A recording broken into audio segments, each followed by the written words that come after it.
Oi galera, aqui é a Maibel, vocês já me conhecem do canal e hoje eu tô aqui na Tavares Bastos porque a gente vai falar sobre o direito ao voto da mulher no Brasil nesse mês de novembro e acompanhar a grafitagem das meninas do Afrografiteiras. Então bora começar, que elas já estão subindo com material.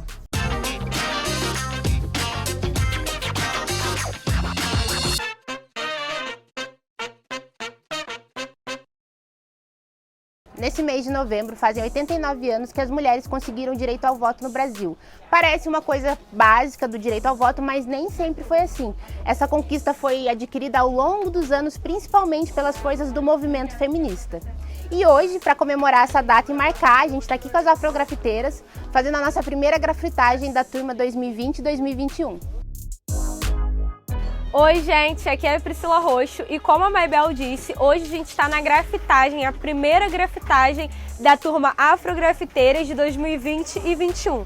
A turma do Afrografiteiras esse ano aconteceu de forma remota, online. Nós acompanhamos 130 participantes do projeto através do Classroom e do YouTube, onde a gente postava vídeo e acompanhavam a produção delas de casa. Com o apoio da Ford e da BIC, nós mandamos materiais para essas participantes produzirem seus desenhos em casa. E nessa primeira aula presencial, nós estamos fazendo um mural coletivo com fundo de jardim. As meninas primeiro pintaram a parte de baixo de verde, que é tipo um gramadinho, e em cima vai ser o azul, que é o céu. Elas ainda estão fazendo essa produção do fundo, mas elas já riscaram o desenho delas logo após e estão fazendo com spray os desenhos individuais, mas o muro é coletivo.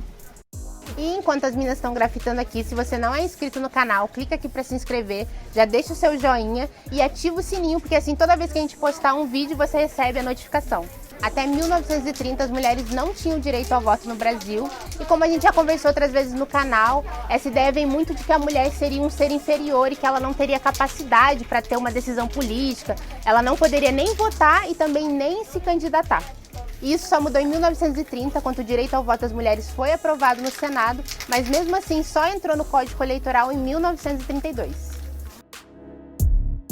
E antes das mulheres terem o direito ao voto, os homens podiam votar, mas também não era qualquer homem. O homem, para votar, ele precisava ser um homem branco e ter poder aquisitivo, ou seja, ser rico e ter posses.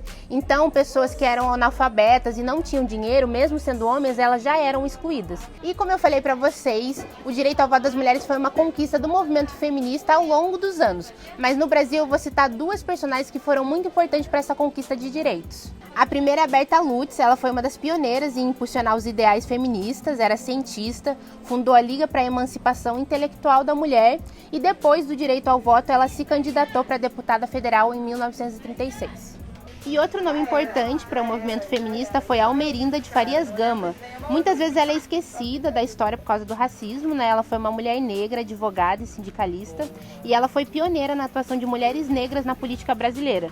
Ela se descrevia como uma advogada consciente dos direitos da classe trabalhadora, era jornalista combativa e feminista de ação.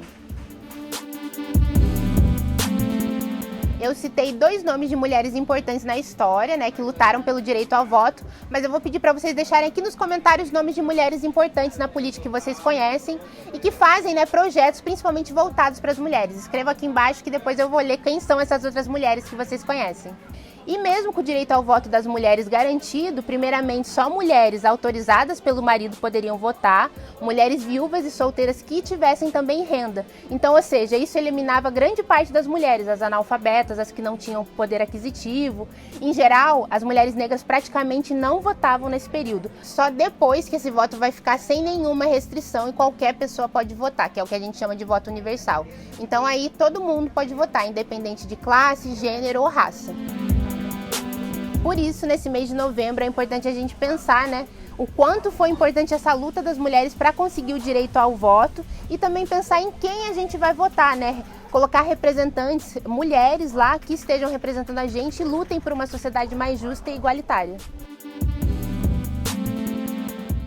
E como exercício do encontro, eu vou pedir para vocês aí em casa fazer o mural de vocês sobre o direito ao voto das mulheres no Brasil, postar nas redes sociais usando a hashtag canal Redinami.